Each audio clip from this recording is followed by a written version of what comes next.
सा पत्र या पुष्प चढ़ाने से अधिक लाभ हमको मिलेगा और कौन सा पुष्प चढ़ाने से हमको क्या लाभ मिलेगा।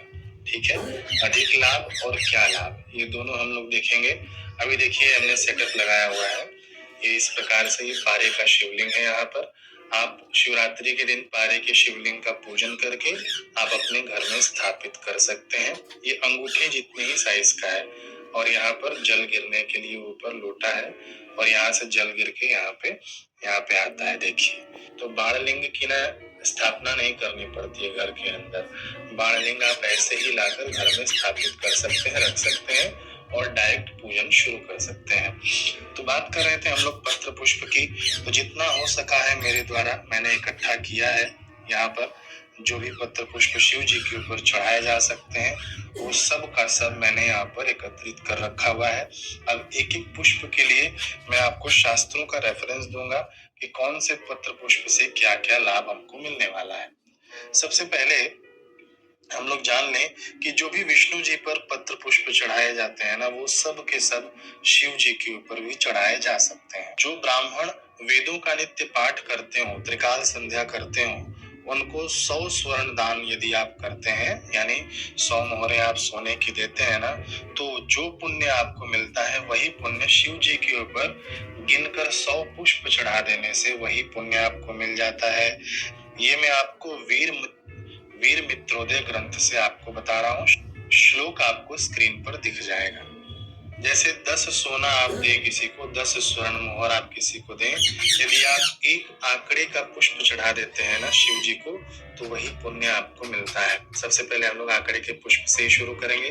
2 प्रकार के आंकड़े का पुष्प होता है, एक सफेद होता है और एक इस प्रकार सा वॉयलेट कलर का, थोड़ा सा नीलापन, या कुछ लोग इसको लाल भी बोलते हैं। ठीक है, ये दोनों पुष्प की मैं बात कर रहा हूँ। ये यदि आप चढ़ा देते हैं ना, एक ऐसे देखिए, एक ऐसे भी आप यदि चढ़ा देते हैं शिव जी के ऊपर मंत्र पढ़ते हुए, ओम नमः शिवाय पढ़ते हुए यदि आप चढ़ा देते हैं, तो आपको 10 स्वर्ण दान करने का पुण्य लाभ होता है। कितना अद्भुत ये शास्त्रों में वर्णन है। बिल्कुल मैं शास्त्रीय बात बता रहा हूँ। इसका श्लोक भी आपको स्क्रीन पर देखने को मिल जाएगा। ये दोनों पुष्पों में से कोई भी आप चढ़ा सकते हैं। आगे भी इसकी महिमा है शिव पुराण में, उसका भी मैं अभी बताऊंगा। बाकी जो नारद जी जो बता रहे हैं वो मैं आपको अभी बता रहा हूँ। अब ऐसे आप 1000 आंकड़े का पुष्प चढ़ाएं, है ना, गिनकर 1000 चढ़ाएं, उससे अपेक्षा एक पुष्प कनेर का यदि आप शिव जी के ऊपर चढ़ा देते हैं तो वही पुण्य लाभ मिलता है। यानी 1000 आंकड़े का पुष्प एक और हो जाता है ना, और आप एक कनेर का पुष्प यदि शिव जी के ऊपर चढ़ा देते हैं तो वही पुण्य लाभ आपको मिल जाता है।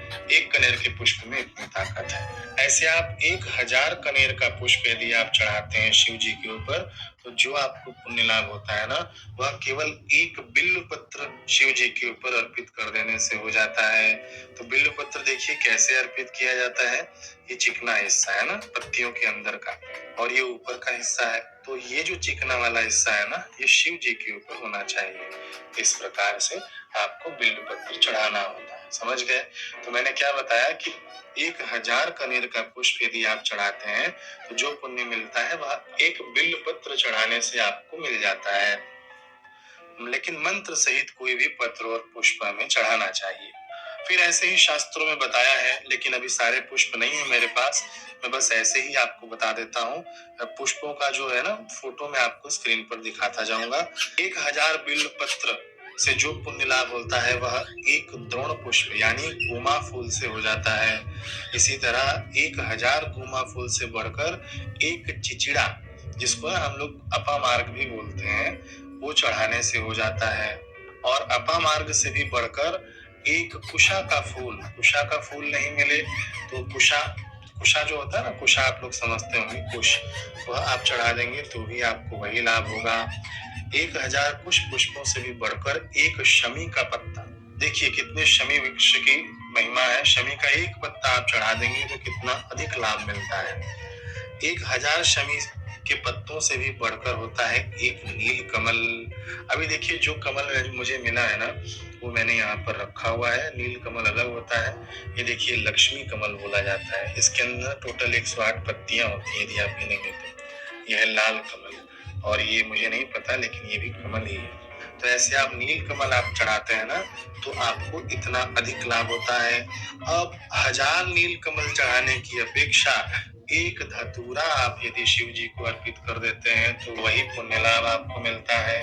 ओम नमः शिवाय बोलते हुए आप चढ़ा देना। अब एक धतूरे से भी बढ़कर जो शमी के वृक्ष पर जो फूल होता है ना, वो आप चढ़ा देंगे ना, तो उससे भी अधिक लाभ होगा। धतूरे से भी बढ़कर अधिक लाभ कहा गया है शास्त्रों में। और अंत में बताया गया है कि सबसे बड़ा नील कमल माना गया है। नील कमल से भगवान की आप पूजा करें तो वह सर्वोत्तम है। लेकिन सभी को नील कमल कैसे मिलेगा? तो जो भी आपके पास पत्र पुष्प उपलब्ध है ना, आप उसे चढ़ा सकते हैं। अब हमारे शास्त्रों में ना तुलसी जी से भी शिव जी का अभिषेक किया जा सकता है। कई लोग मना करते हैं, कई लोग विवाद उठाते हैं, बिना मतलब का विवाद उठाते हैं। आप लोग शिव पुराण उठाकर पढ़ लीजिए। शिव भक्तों के लिए सबसे स्टैंडर्ड ग्रंथ माना गया है शिव पुराण। केवल सुन सुना के आप लोग मत बोला करिए कि शिव पत्र फिर कि शिव जी पर तुलसी पत्र नहीं चढ़ाया जा सकता। बिल्कुल चढ़ाया जा सकता है। तुलसी पत्र भी चढ़ाया जा सकता है और तुलसी सहित मंजरी भी चढ़ाई जा सकती है ना। कई लोग बोलते हैं कि नहीं, शिव जी के ऊपर केवल मंजरी सहित तुलसी चढ़ती है। अरे तो भैया तुलसी जी तो है उसके अंदर, अलग से आप पत्र चढ़ा देंगे तो कोई गलती नहीं कर रहे हैं आप, पत्र चढ़ा सकते हैं। श्लोक आता है संस्कृत में कि तुलसी जी के अंदर ब्रह्मा विष्णु और महेश का वास होता है। महेश का वास तुलसी जी की मंजरी में, ब्रह्मा जी का मूल में और मध्य में विष्णु जी का वास होता है।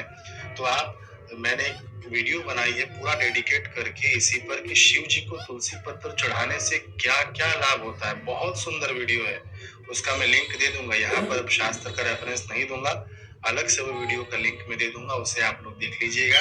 यदि तनिक भी मन में शंका हो कि तुलसी पत्र शिव जी को नहीं चढ़ाते हैं तो तुलसी पत्र चढ़ाने से भी ब्रह्म हत्या जैसे पाप मिट जाते हैं शिव जी के ऊपर। समझ गए आप लोग?